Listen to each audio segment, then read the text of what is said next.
Hey everyone, this is Nick from Mecha Warehouse, and today we are back with the April monthly recap. So this is the video we do where we talk about things that have been going on in the warehouse, kind of what the last month's been like, things that are coming up, stuff like that. And why don't we just jump right off with the April kind of took with it the anniversary of Mecha Warehouse. Mecha Warehouse turned 5 very recently. We had a big anniversary sale. Thank you for everybody that took advantage of the sale. It led to some excitement over the last week or so. Filming this on Friday following that sale, and we've been dealing with kind of the aftermath of it since then. We're still working to get caught up. Thankfully, we had a little bit of help. Ryan, one of our per diem kind of helpers, came in, helped out with picking orders and stuff to help keep things flowing as fast as they could.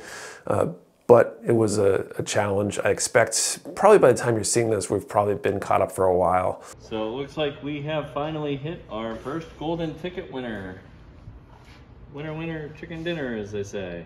Nice set here. Got the Knights. Nice, easy 8. Really good stuff on this one. But it was a huge success for us.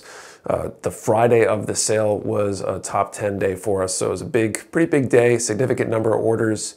And that was really exciting. And it's just really appreciate every one of you that took advantage of the sale, or every one of you that's been a customer at any point over the last 5 years. It's been a wild ride and exciting and all that good stuff. Next up, we did have a staff change during the month. Ethan is no longer with the company. Wish him well on his future and all that kind of stuff, but you won't be seeing him in content going forward. At this time, we're not currently planning on trying to fill that position. We've got some other ideas for how we're going to kind of fill that gap. Thankfully, in the meantime, Kayla has been stepping up. You might have noticed, I think we skipped a week or two of our normal Wednesday videos, just trying to make a plan for how to do that and shift, because a lot of that filming was being done by Ethan and the editing and stuff like that. And it's kind of adding to Kayla's workload in the meantime as we plan that all out and can get ready for that. She's been doing a great job so far though, and I think everything will kind of fall into place as we move forward with that. So, you know, overall things are going pretty well there. Next up, NEMEC, Northeast Mecha Modeling Expo and Competition. I think I mentioned it last month that it was happening. Some things have moved in terms of planning for NEMEC 2024.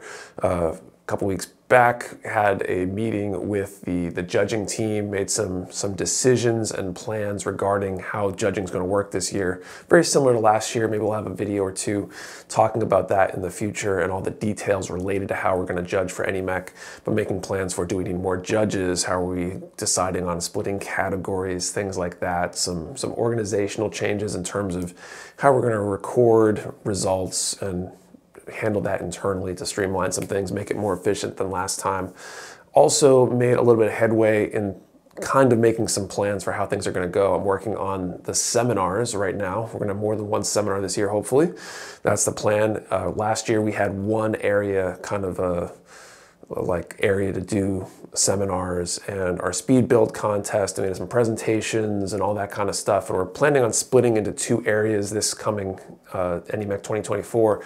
We'll have a classroom where we'll have hopefully 2 or 3 seminars or learning, educational kind of things. We'll also hopefully have a community area with tables set up where we'll do things like the speed build contest and the kids make and take, and maybe some other things as well. So hopefully give us more variety of things going on at any given moment. So depending on what your interests and tastes are, you'll be able to find something to kind of do during the day while judging's happening and stuff like that. We're looking at trying to orchestrate some sort of showroom this year, which will basically be a sectioned off area to kind of give you that browsing in the warehouse kind of experience, where we'll be able to have an example of lots of different kits, especially some of the more obscure stuff that might be harder to find on the website, available in one spot where people will be able to browse, look at boxes, things like that, which will hopefully both help people see and touch and experience more of those products if they're interested in them, but also, you know, hopefully streamline everything without the headaches that come with trying to open the whole warehouse open for browsing.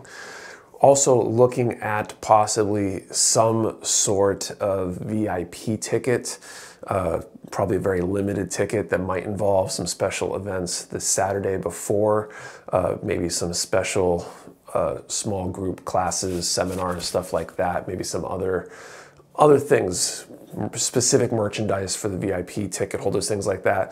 All the plans there haven't been fleshed out. I'm still kind of toying with that idea, but I'm curious, especially if you're planning on attending, if that's something you're interested in and what you'd like to see included as some sort of NEMEC VIP ticket. Maybe being able to have a concierge tour of the warehouse the night before, be able to browse the warehouse and all that kind of stuff. I don't know. I'd like to be able to bring value to people while also using that to help offset some of our costs that we might not be able to reclaim the way most other events reclaim them, by renting tables to other vendors and paid sponsorships and raffles and things like that that aren't necessarily possible for us, that are possible for charitable organizations, for example.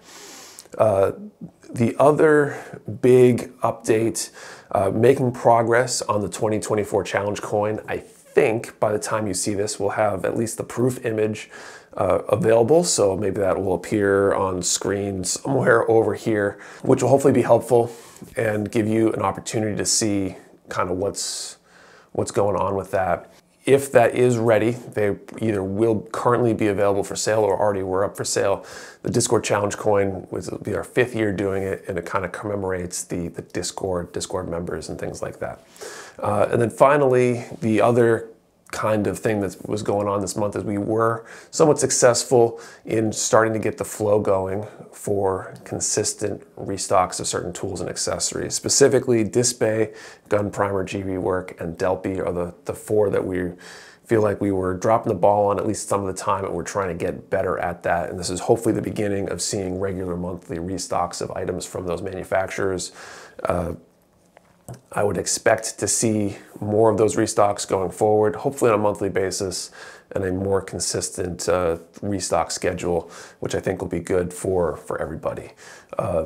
That said, let's move on to Q&A. So this is where I'm going to answer questions from you, the viewers. If you have a question you want to answer, you can always post it down in the comments below. I'll do my best to answer it next time.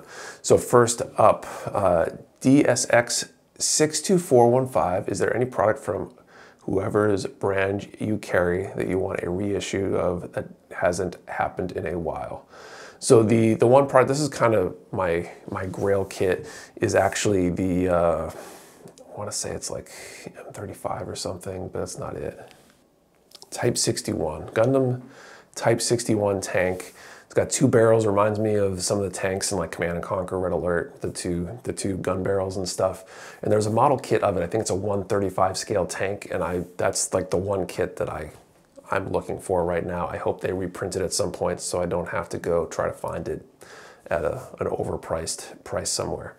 Matthew Mahoney, if you could do an official redesign of a unit from Gundam like a Verka, what would it be? Kind of a tough one. I don't know that there's a lot of kits or Gundams that I would want to redesign to put my own spin on. Maybe there is, but I'm not quite there yet, right? Like, I suppose if I wanted to redesign one, I would just build it and redesign it as part of the build, but I don't know if there's a kit that I would want to officially redesign. Maybe eventually there will be, but I'm just not sure yet. What was the most interesting order you've packed? So I haven't packed much recently, especially with the full-time position that I took and not being in the warehouse as often. Probably one of the most interesting orders would be one of the multiple PG orders. It just fascinates me that somebody's able to, or interested in buying multiple PGs at a whack. And it always makes for kind of an interesting, how do I ship this? Because sometimes it's just multiple boxes because they're such big kits in general. There was one way back in the attic days that I remember very, very explicitly, because it was probably the first time we had any PGs really at all. And we only had 1 or 2 of each of the PGs we had, and I want to say someone bought like 3 of them all at once. It's kind of crazy. Thomas Dietrich, what is the biggest order you've ever packed? The largest order would probably be a wholesale order.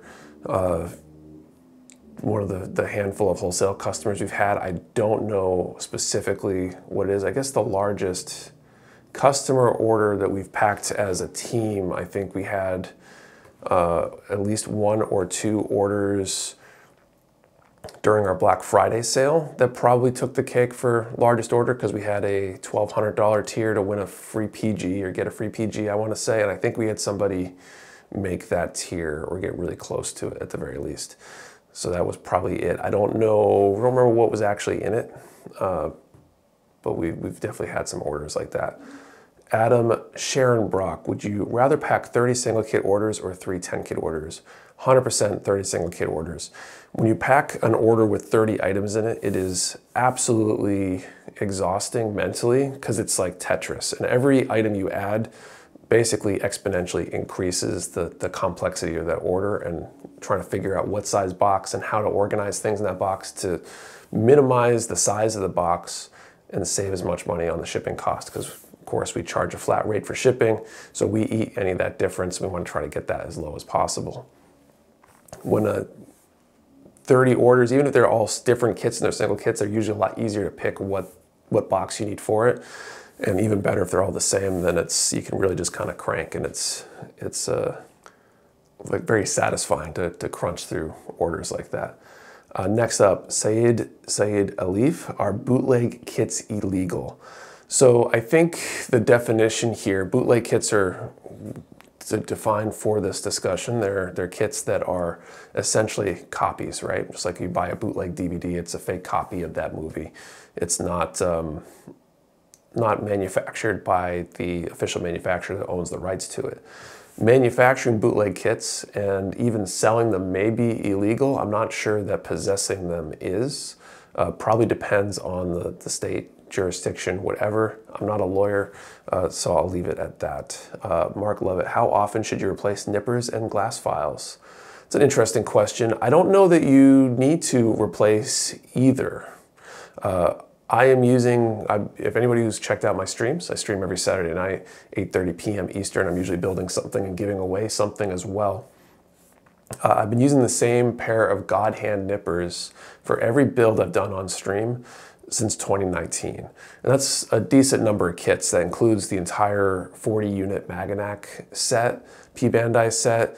That includes multiple PGs, lots of master grades, lots of high grades, some Kotobukiya kits, and I haven't needed to replace those nippers.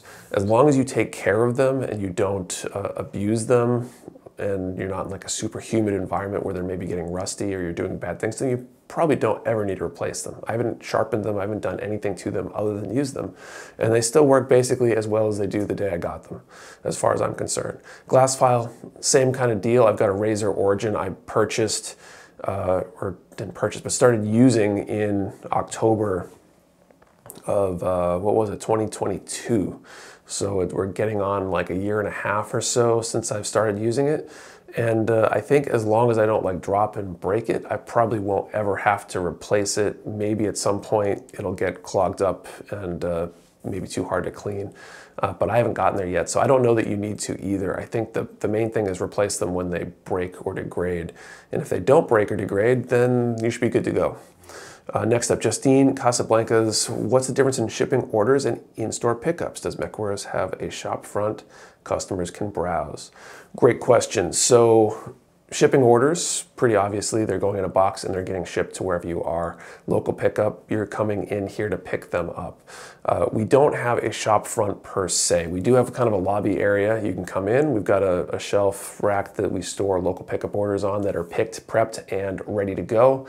And as those orders are picked, they get staged there and you can come pick up your order. We don't offer in-store shopping. You can't come in and browse the store for a couple reasons. One, it's an active warehouse.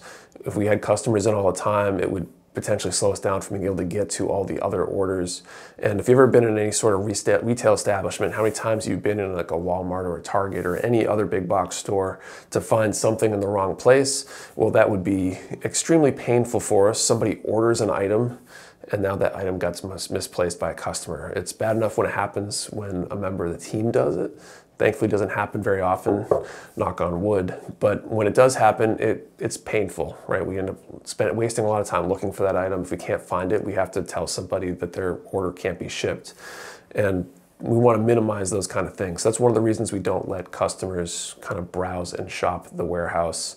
You're always welcome to place a local pickup order. And if you drop by, we're generally happy to show you around and give you a quick tour of the warehouse. Ideally on days where we're not absolutely slammed, but it's definitely an option.